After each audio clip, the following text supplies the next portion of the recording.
It's one of nature's most efficient ways to kill. Once injected into the bloodstream, it can damage nerves and flesh in minutes and trigger searing pain in seconds.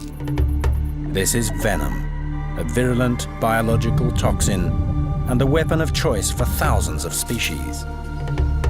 But which one is most deadly to man? Of those creatures armed with this lethal cocktail, which is more likely to kill you? Among the world's venomous creatures, there are those whose reputations are infamous, but there are many less well-known killers out there. Everything from mollusks to fish may be armed with onboard biological weapons that are 100% natural and in many cases deadly. But when it comes to human beings, there's always been a great deal of debate as to which of these creatures presents the greatest threat. It has inspired one man to come up with a pioneering new system for ranking the world's most dangerous venoms. Dr. Jamie Seymour is a venom biologist at James Cook University in Queensland, Australia. We want to take the terrestrial snakes, we want to take the marine snakes, we want to take the marine animals, we want to take the whole lot, bring them all together and test that venom drop for drop. And then we want to put in things like how aggressive the animals are and what their population distribution is. This ranking system allows Jamie Seymour to understand the different threats posed by venomous creatures and ultimately to identify measures for minimizing the risks. It consists of 5 categories. The first is opportunity, or how likely is it that the creature will have the chance to bite. Those venomous creatures living in heavily populated areas will score far higher. Next comes aggression. We're more likely to become victims of aggressive rather than shy species. Then there's the injection mechanism. How well does the animal deliver its venom? Related to this is quantity, in short, the amount of venom delivered in a single bite or sting. Last, but not least, is potency. Just how toxic is the venom, drop for deadly drop. Considering these 5 factors together is a brand new approach. And that allows us to compare, for the first time ever, all these venomous animals and come up with what is the most lethal animal to humans. Not too sure what that'll be yet, but I think we're actually going to find a few surprises along the way. Let's take a look at the weapon itself. Demi. While most of us will have heard of venom, how many actually know what it is? Venom is a mixture of biological toxins. Unlike a poison, which must be swallowed or absorbed through the skin, venom is injected into the body during a sting or a bite.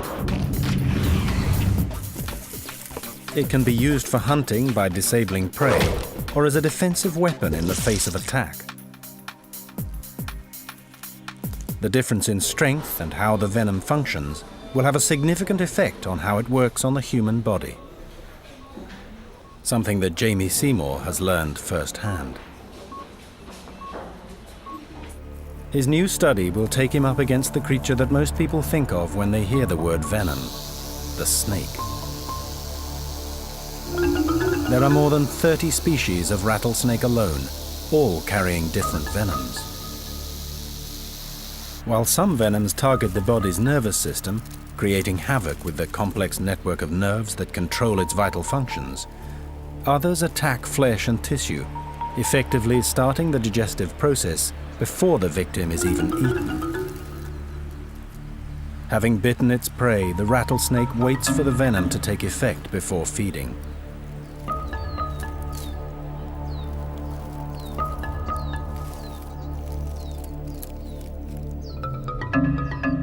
Someone who has handled plenty of these creatures over the years is Jules Sylvester. Good place. He's been helping movie makers to get their dangerous animal footage for many years. And he's taking Jamie to find North America's most dangerous rattlesnakes and get a venom sample for future testing. But in this rugged terrain, This medium-sized rattler is extremely difficult to spot if you don't know what to look for. You can be standing right on top of a metre-long Mojave and still not see it.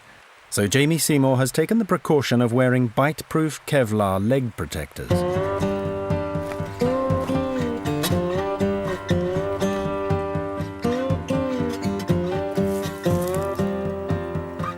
Oh, Jules. That's a Mojave. Very, very potent neurotoxin. It's most unusual because most rattlesnakes are hemotoxin. Yeah. That's neurotoxin. The Mojave's venom is a complex cocktail of enzymes and other proteins, forming an incredibly strong neurotoxin, designed to block the firing of nerves, particularly those controlling the muscles. It's the quickest way to stop prey in its tracks. Nothing like the amount of venom we're getting from the other one. Knock nerves out, and it's game over. It's paralysis, even death. That's amazing, isn't it? The Mojave rattlesnake is not the only rattler in these parts. In the lower desert nearby is the larger and more infamous western diamondback. But despite their overlapping territories, each has a very different venom. Ah! Gotcha. Yeah, I got him. The western diamondback carries hemotoxic venom that attacks blood vessels. Like many snake venoms, it starts the chemical breakdown of flesh even before the victim is eaten. Now that is your classic western diamondback rattlesnake. All the cowboy movies, this is the best Hollywood snake in the world. These guys account for more snake bites than any other snake in the country. It's obvious the rattle's making noise. I mean, what do you want it for? It's a warning for probably bison not to step on him. It's a go away, leave me alone. The western diamondback is more widespread and likely to be found at the edge of towns and cities.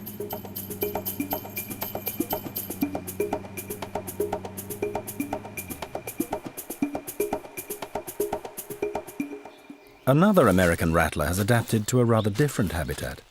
The southern Pacific rattlesnake prefers the green coastal climate of the Hollywood Hills. The southern Pacific rattlesnake is the only one that's venomous in the LA area. Even though we've got thick bush here, we're 1 hour from Hollywood. Previously categorized as a B grade or low risk, this species is now emerging as a major threat to people living in the Los Angeles basin. As specialist snakebite physician Dr. Sean Bush knows only too well. Mostly we see southern Pacific rattlesnake bites because those snakes live where the people like to live. That is, along the coastline and up in the mountains.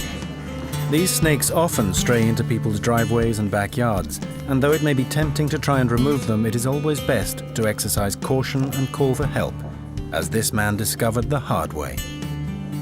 Took things into my own hands and made a big mistake. And within an hour or two, my hand was blown up like a balloon. This hospital is used to treating several snake bites a day, and when Dr. Bush received a phone call to let him know his own child had been bitten, he feared the worst.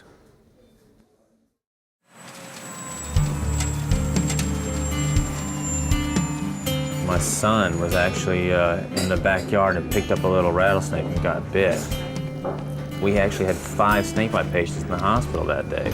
My wife pages me, 911. You know, I'm thinking the worst, and I've seen all kinds of bad things happen to people with snake bites.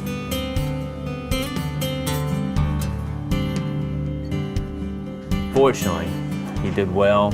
His hand's just a little bruised right now. He has a little trepidation around snakes now, which maybe he should. Are you gonna touch it? I'm not gonna touch it again. Bye-bye, snake. Bye. Bye, snake. Bye, snake. With its telltale menacing sound, the rattlesnake is in fact one of the easiest venomous snakes to avoid. The rattle is a benign early warning system, a device for making sure that anything that comes near is made aware of its presence.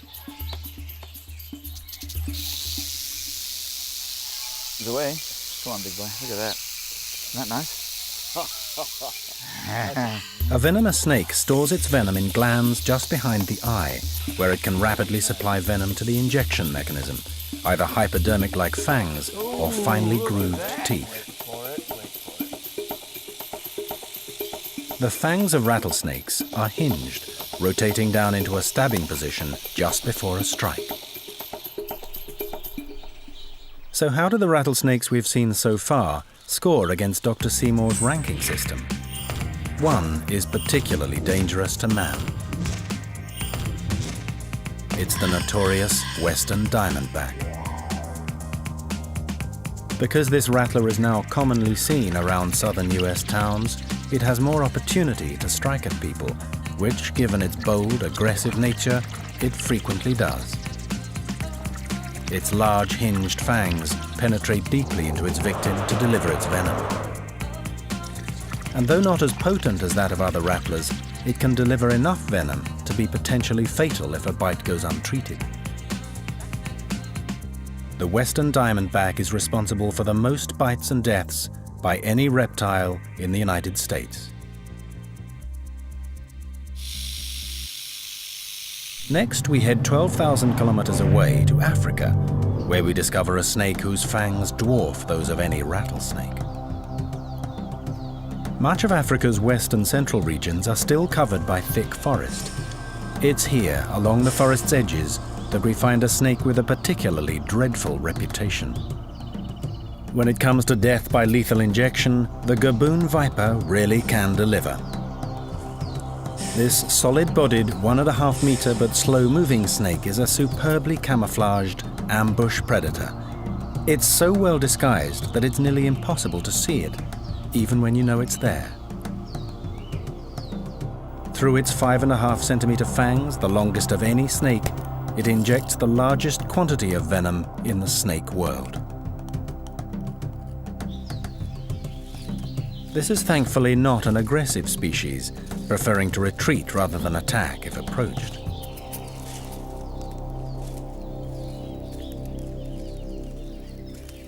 For any snake, envenomation of a human being is a waste of time and energy.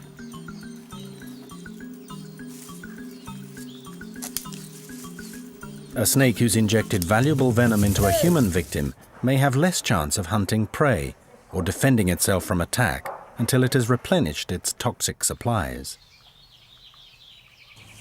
And there are plenty of animals that will attack even the most venomous species of snake, like the mongoose. And in Mozambique, they face a snake that can deliver its venom long distance.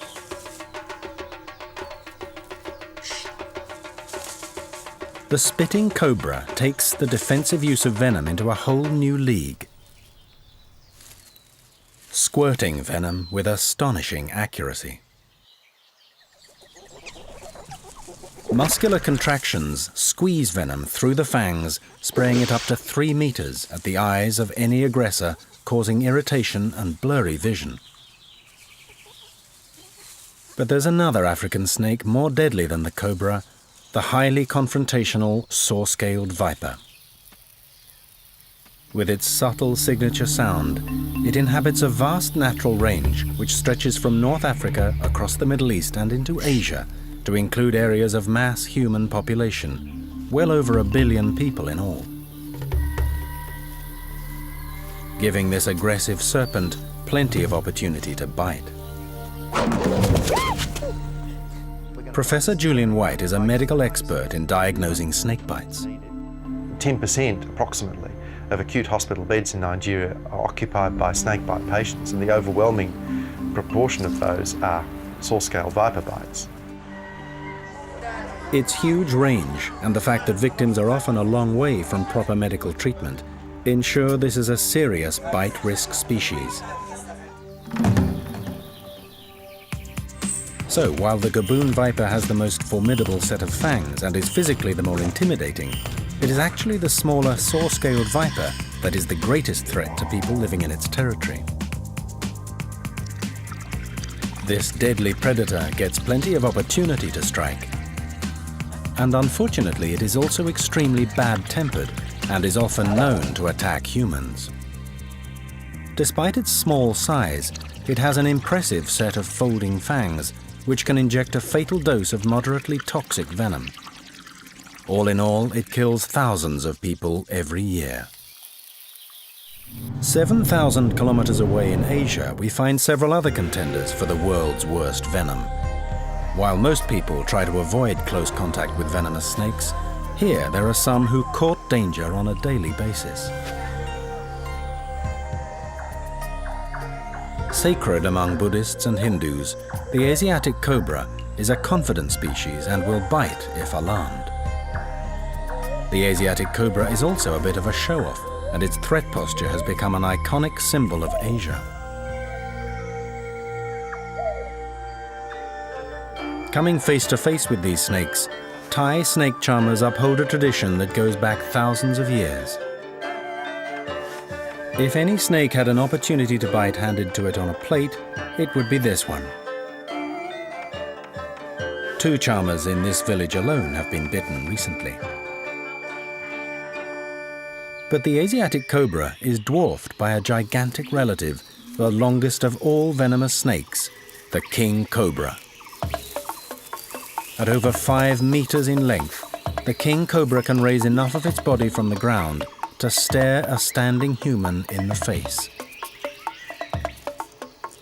Some have lived to tell the tale. I've been bitten 19 times by the king cobra, and I survived. Many people in our group have been bitten by snakes.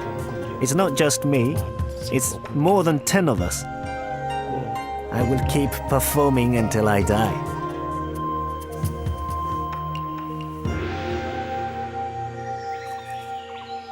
Many of the charmers who work with king cobras believe they have a high level of intelligence, and it's possible the reptilian performers only deliver dry warning bites, injecting minimal venom. In the wild, they mostly save their huge venom capacity for their favorite prey, other snakes. However, this part of Asia does have a problem with another more irritable snake, the Russell's viper. Russell's viper is especially nasty throughout its range. It not only causes kidney damage, nasty bleeding effects, and in some places, particularly for instance Sri Lanka, can cause degrees of paralysis and muscle damage as well. This snake is one of the most dangerous in all of Asia. Preferring the outskirts of cities, it kills thousands every year. Why are so many people bitten by this species? There are 2 times a year when Russell's viper bites reach a peak. They coincide with the planting and harvesting of the rice fields.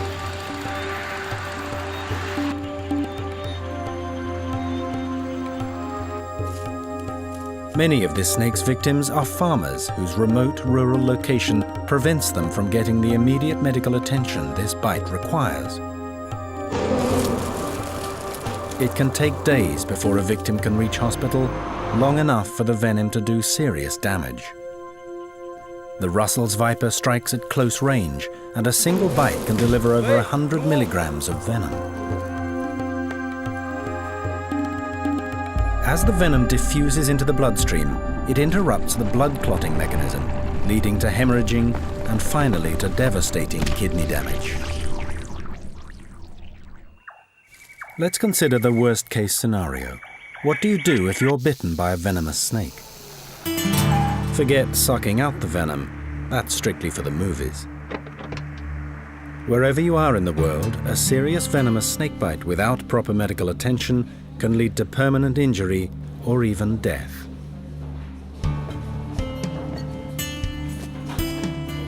In most cases, you need an injection of antivenom. This is an antidote created by injecting small amounts of the true venom into a host animal such as a horse. The immune response which follows produces antibodies against the venom. These are harvested from the animal's blood to make antivenom. We use predominantly horses because one, they're big and you can get large volumes of blood from them without causing any problems to the horses. And the second thing is there isn't a great deal of diseases that can be passed on from horses to humans. What basically happens is you take the venom, you inject it into a large horse, you give it a small amount, and over time you increase the amount of venom that you give to it. What the horse does is its immune system then starts to produce antibodies. If you think it's chewing gum as being this antibody that I'm producing, and I'm the horse, so we produce the chewing gum, you have this antibody now, and what happens is the venom is a particular shape because it's going to act and lock in almost like a key into a door. Now, if I can take this antibody and wrap that up, that key will no longer work. So it'll float free in the body, but it won't be able to lock on to the bits and pieces in the cells and cause death and problems for humans. While antivenoms will neutralize the toxin, they cannot reverse the process of any damage that's already done. Being monitored in hospital is often essential.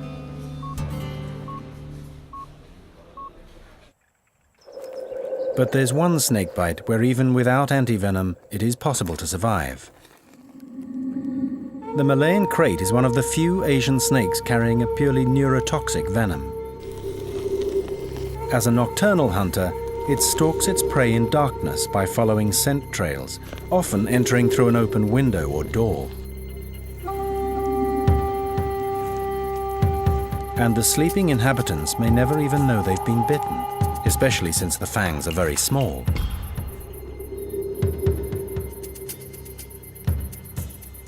As the neurotoxin goes to work, it's only the unnerving paralysis on waking that points to a snakebite in the night. The toxin blocks nerve endings that control muscles, including the rib muscles vital for breathing. But unusually, this venom can work its course through the body, and as long as the victim can be kept breathing through the paralyzing effects, they are likely to survive. While both Russell's viper and Malaysian krait present a serious threat to Southern Asia's human population, it's the cobra that is the greatest danger here. Not the mighty king cobra, the largest venomous snake in the world, but its smaller cousin, the common cobra. And again, we turn to Jamie Seymour's new classification system. The Asiatic cobra is most commonly found on the Indian subcontinent, but its habitat extends further into southern Asia, and it shares its living space with millions of people. Its confidence also contributes to it biting up to 15,000 people every year. While its fangs are not the biggest, the snake does produce a surprisingly large volume of venom. Thankfully, its venom only scores moderately on our potency scale. Nevertheless, it remains one of the biggest killers in the venomous world.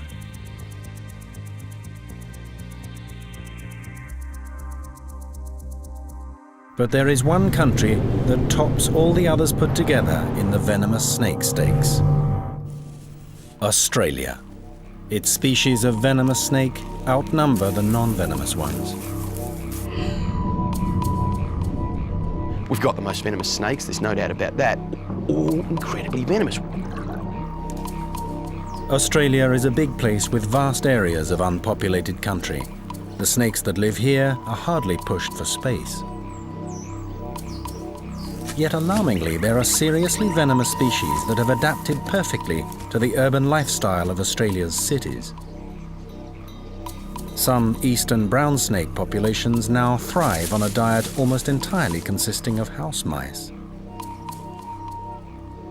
A great pest control, perhaps, but being caught by the jaws of this mousetrap is surely worse than having a bad rodent problem, and they inject a good deal more venom than was previously thought, and like a lot of city dwellers, they're easily annoyed. The venom of the eastern brown is particularly unusual because it causes the blood to clot rapidly. However, if you survive, you may later die from hemorrhaging. But only by traveling to the remote regions of the Australian outback can we find the even more venomous and ominously named fierce snake. If that snake with that sort of venom was present in a highly populated area, I suspect you'd be dragging people out of the bush left, right and centre as they died. The fierce snake is also known as the inland taipan. It inhabits a harsh and extremely demanding environment. They specialize in hunting native desert mammals, and tracking prey down takes valuable energy, so failure is not an option. When the prey turns up, you want to make sure you grab it, you want to make sure you inject it, and you want to make sure it's going to die. So you give it a very potent venom and you give it a heap of it. But fierce by name doesn't necessarily mean fierce by nature. This snake, with the most lethal venom known for any land animal, is hardly ever seen by a human being. It hunts and lives in holes and subterranean tunnels, rarely venturing into the open. But very similar toxins to those found in the fierce snake can also be found in a snake much closer to home.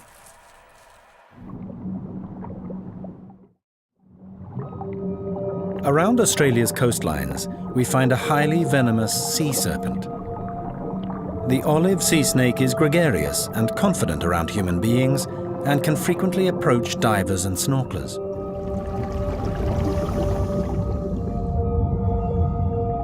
After 10 years working with them, sea snake expert Glenn Burns knows how to handle them safely.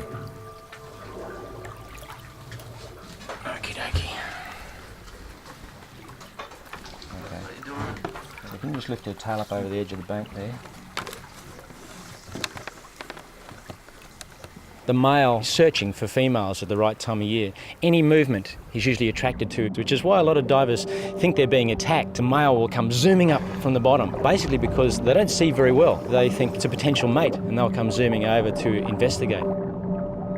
They need a powerful, fast-acting venom. If they don't disable the fish quickly, it will escape, and the meal is lost.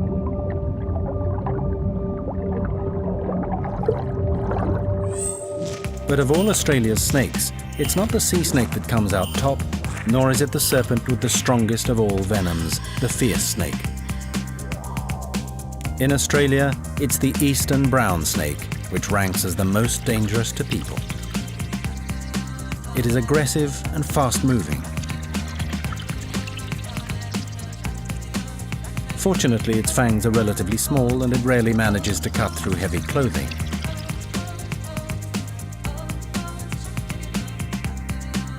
Historically, eastern browns were thought to produce a tiny amount of venom, but recent studies suggest that this is not the case.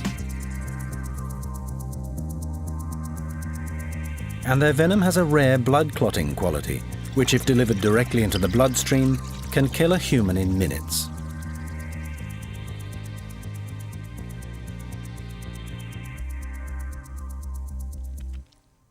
Australia does have more than its fair share of venomous creatures, and they're not all snakes. There are hundreds of other species that can sting and bite.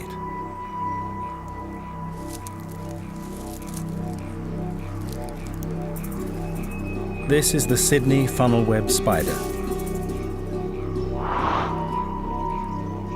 As its name suggests, it lives in and around the city where it's known to have killed at least 13 people. And these are the only spiders in the world which are truly lethal.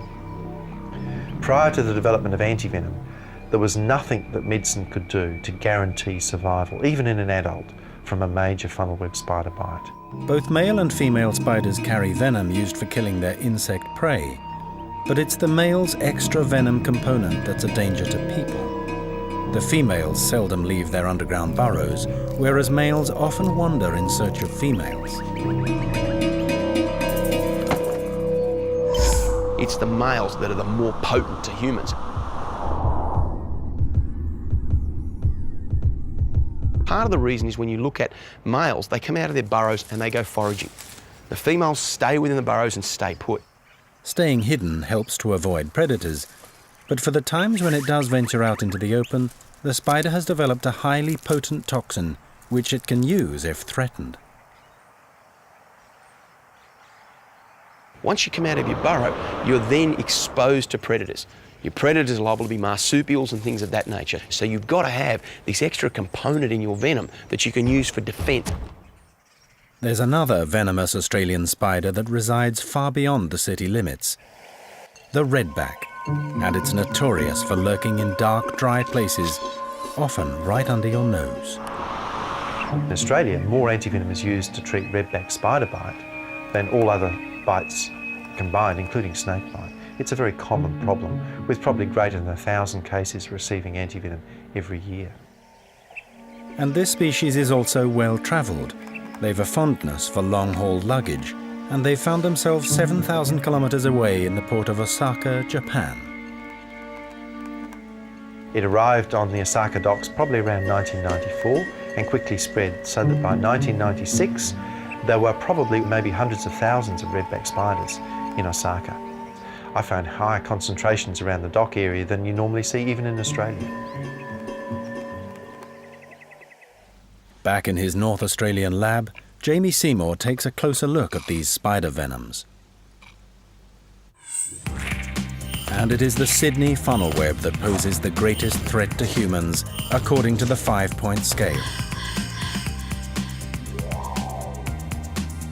During the mating season, funnel web males are drawn into gardens and houses, increasing the likelihood of a human encounter.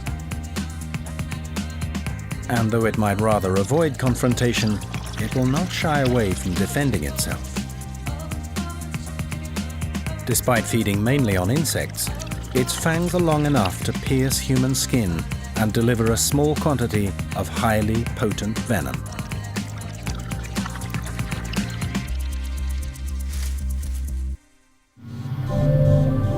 Back on our quest to find the world's worst venoms, Dr. Jamie Seymour and venom enthusiast Jules Sylvester head back to the desert in search of the only lethal species of scorpion in the United States, the Arizona bark scorpion. While spiders and snakes deliver their venom through fangs to inject it into the bloodstream, the scorpion uses its sting in the tail. After snakebite, scorpion sting is probably the medically most significant cause of envenoming in the world. We have no idea how many people are affected, but I would suggest it's probably into the millions. Jamie Seymour is back with Jules Sylvester, this time carrying an ultraviolet light to bring out the natural fluorescence of the scorpion's hard external skeleton. This is the big one, but not the bad one. Try under that piece of bark up the top there. That's a bark scorpion. You got one. Hey. Grab him, grab him. There he is. You get one? Yep, absolutely. Here you got a bark scorpion. Look at that. Up to just 10 years ago, they were losing about 800 people in Mexico just because of this. Seriously, with the advent of the anti-venom, that's fixed that. Improved it a lot.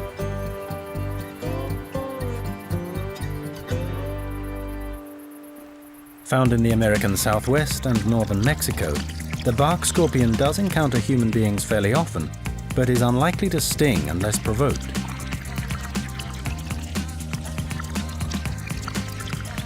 Being small in stature, it has a relatively modest stinger delivering small quantities of venom.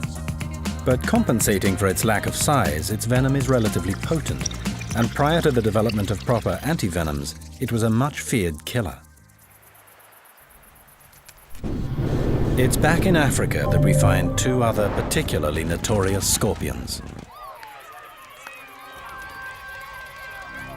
This is the powerfully built fat-tailed scorpion. It grows up to 10 centimeters in length. Though its sting is designed to immobilize insects, it can have an equally potent effect on a child, although this species rarely ever injects enough venom to kill a healthy adult.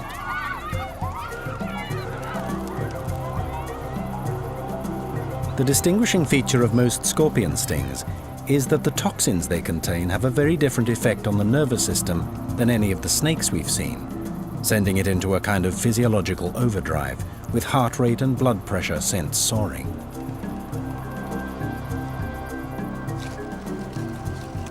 Another African scorpion is a wolf in sheep's clothing.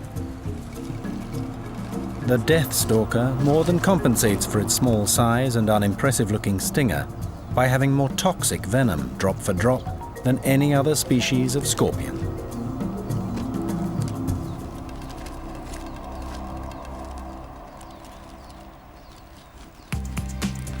Jamie Seymour's scale highlights why it is so deadly. Opportunity to strike is high. It's the cause of many stings throughout the Middle East and North Africa where it lurks. For aggression, it also ranks highly. They can be very volatile. It has a highly effective stinger that easily penetrates human skin. scorpions restrict the tiny amounts of precious venom they administer with every sting, which is fortunate because the deathstalker has extremely potent venom which can cause heart and respiratory failure if injected into a person's bloodstream. For our final group of venomous creatures, we return to Australia, but this time we're underwater. Everything Jamie Seymour needs for this category is right on his own doorstep. Australian waters contain many species of dangerous marine stingers and biters, but sometimes it's not the venom which delivers the lethal blow. And he was present on a particularly fateful day. When Steve Irwin was stung with a stingray, I was on board and had been for a couple of days with Steve. And what appears to have happened is Steve swum over the back of the stingray.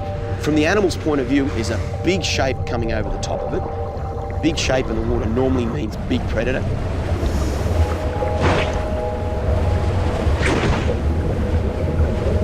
It was not the stingray's venom that actually killed Irwin. It was the puncture wound from the ray's spine. It's not unusual to see, certainly in tiger sharks and other big sharks, these holes or these gaping wounds around sort of the middle of the shark or down through the gills. Think of this as really a sharp knife. So if that's embedded through your chest and ends up, unfortunately, somewhere like your heart, it's not the venom that does the damage for humans, it's more the physical damage from these big spines. There are other marine creatures here that are lethal to human beings. This is the blue-ringed octopus. And this is Dr. Mark Norman.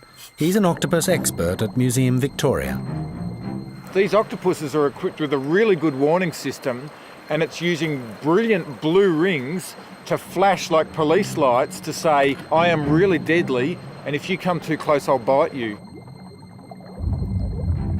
The venom it carries consists of a highly specialized protein called a tetrodotoxin. It has evolved to paralyze prey, like crabs, quickly. The venom is supplied to the razor-sharp parrot-like beak from large venom glands deep inside the octopus's body, immobilizing its prey. And they have an equally disastrous effect on the human body. In situations where people have died from the bites of these octopuses, they've been handling them and they've bitten with this very powerful saliva going into their bloodstream, and within 3 minutes they're paralysed and they suffocate to death. And in one case in the 1950s, two divers had one, they threw them to each other on the beach, and the more they threw the octopus, the brighter the blue rings got. And then the guy put the octopus on his shoulder and said, I'll take it up the car park and show the missus. And while he's walking up the car park, it's bitten straight into his jugular, and he was dead within 2 minutes.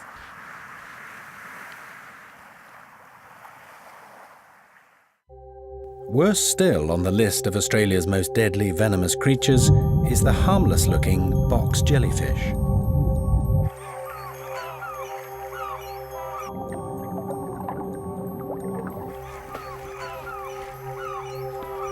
Each tentacle is armed with millions of minute spring-loaded stinging capsules.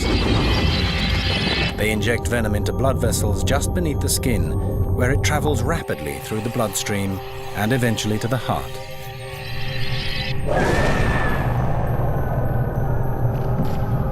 And unfortunately, it inhabits inshore waters, the kind frequented by swimmers.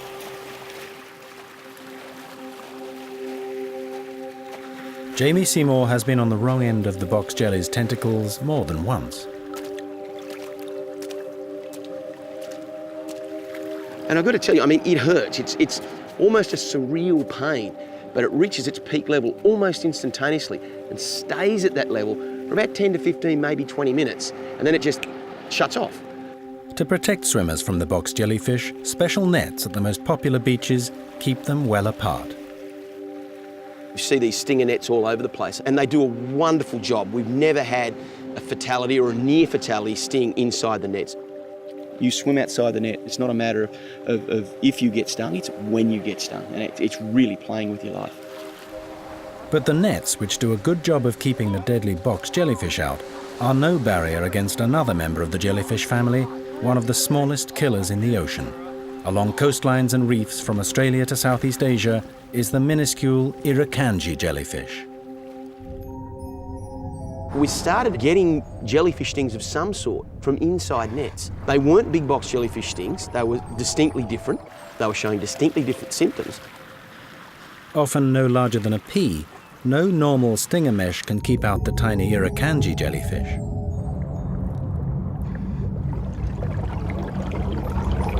As I've duck dived down, I've got stung across the top of the lip. But unlike the box jellyfish, the venom of the irukandji lingers in the victim's tissues. It's this that gives the sting a delayed reaction. Seymour suspects that it's only when the toxins reach the body's lymph glands that the painful effects kick in.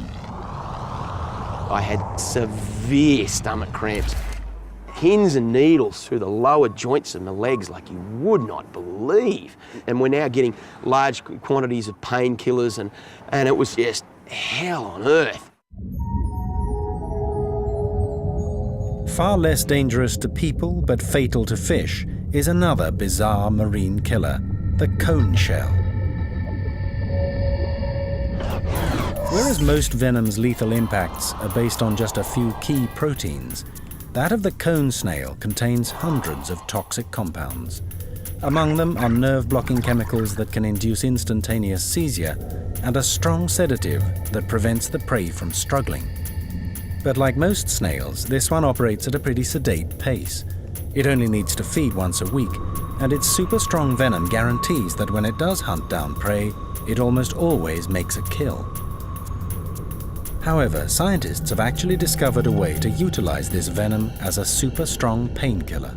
Now these animals are cone snails. I mean, they're basically little chemists. There's already been a painkiller that's been extracted from the venom, and who knows what else may be in there. Scientists are now beginning to explore the possibilities of using its natural properties to treat serious diseases of the human body. As research continues into the medicinal potential of venom, in the natural world it's still a formidable weapon. And in the ocean, the deadliest of all venomous creatures is the box jellyfish. It inhabits waters surrounding many popular beaches where stinger nets are deployed to keep bathers safe. It is not an aggressive creature and won't deliberately attack a human being, but nor is it likely to get out of the way. When fully grown, it has over 120 meters of tentacles, armed with millions of tiny stinging capsules, making it highly effective at injecting its venom. The amount delivered depends on how severe the contact with its highly armed tentacles. And it gets worse. The venom it delivers may well be the fastest acting and drop for drop one of the deadliest known against people. In severe cases, death can occur in just 2 minutes before any chance of medical help. Of all the creatures we've seen in action, from the rattlesnakes of the United States and the venomous spiders of eastern Australia to octopus and jellyfish, which one is responsible for the greatest number of human fatalities? According to Dr. Seymour's ranking system, we can focus on 3 final contenders for the title. From the reptile world, it's the feisty, saw-scaled viper, which narrowly edges out the common Asian cobra and Russell's viper to be the world's most dangerous serpent. Among the spiders and scorpions, it's the death stalker that tops the lethal list, and from the marine contenders, it's the ghostly box jellyfish.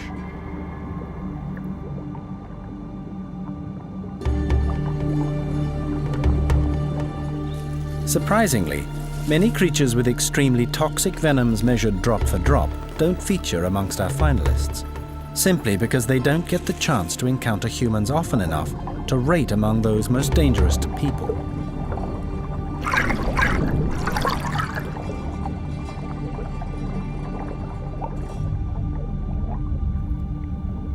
But there is one merchant of venom that narrowly defeats all the others in the danger it poses.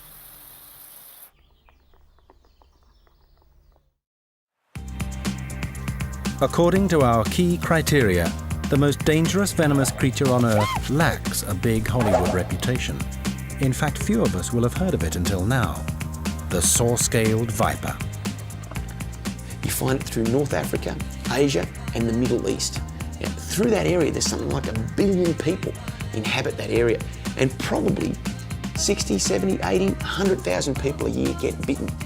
Out of that, 20,000 people die each year.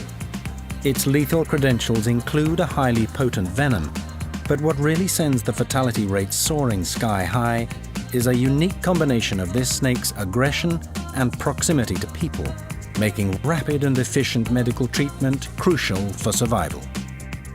Now, it's not because this animal has such a lethal venom that people are bitten and die instantaneously. It's predominantly because they can't get to medical help quickly enough, or they don't have good antivenom. Reducing the human death rate from venomous bites and stings means making sure that more people in bite risk zones can get fast and effective treatment. And there is another crucial factor in determining the toxicity of any venom. Among the creatures we've already seen, there are extremely variable reactions to their bites and stings.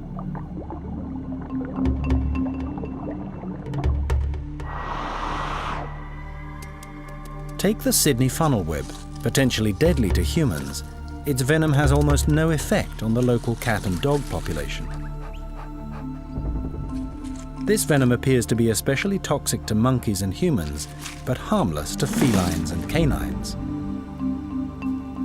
However, when it comes to the bite of the North Queensland tarantula, it's the other way around. Human beings suffer localized pain, while cats and dogs usually die. And surprisingly, it is a specific reaction to venom that makes one species an unlikely mass killer. The humble honeybee. While many of us would shudder at the prospect of venomous snakes and scorpions in our backyard, it's actually bee stings that kill more people in the Western world than any other species. It's not direct effects of the venom, but it's because people go through what they refer to as anaphylactic shocks. In other words, they're allergic to these bee venoms. Things happen like the muscles around your neck swell up and you stop breathing, and that's what kills. Such a significant difference in reaction to venoms has also inspired Jamie Seymour to plan another element for his venom rating system. Lab-based experiments designed to find out exactly how severely each of the world's most toxic venoms actually attacks human cells. The reason for this is simple. What they've done routinely is test them on mice or rats, which works well if you want to know how lethal these are against rats and mice, but it doesn't tell you anything about how lethal they are on human cells. So far, Dr. Seymour has begun experiments on human heart cells. Not people, of course, but cell cultures specially grown for the purpose. So these containers here are the key to everything we're doing. Basically what we've been able to do is grow human cells. We have about 10,000 cells in each little well. We can add venom from any sort of animal we want. Having done that, we can then add a dye to it, and that dye will stain up red as the cells die. So more and more cells die, the redder the material in there becomes. The results are already proving invaluable. Venom from the controversial Sydney funnel web spider has been confirmed highly toxic, exceeding the drop-for-drop potency of the deadliest scorpions tested. Among the reptiles, the most toxic venom tested belonged to the inland taipan, killing over 60% of heart cells in the first 10 minutes. Thankfully, this snake remains remote from human contact in the Australian outback. But the most astounding result is the extraordinary toxicity of the box jellyfish venom, which began killing human heart cells virtually on contact, and which destroyed 100% of all cells within 10 minutes. Jamie Seymour has long suspected that box jelly venom is both extremely potent and fast-acting on humans as well as fish. Now he has the first clinical proof. While his groundbreaking research into the effects of venom on human cells is just beginning, there are scientists already exploring venom's potential to cure arthritis, heart disease, and cancer. So these toxins may not always be bad news for human beings. Who knows? We may one day owe our lives to some of the most dangerous venomous creatures in the world.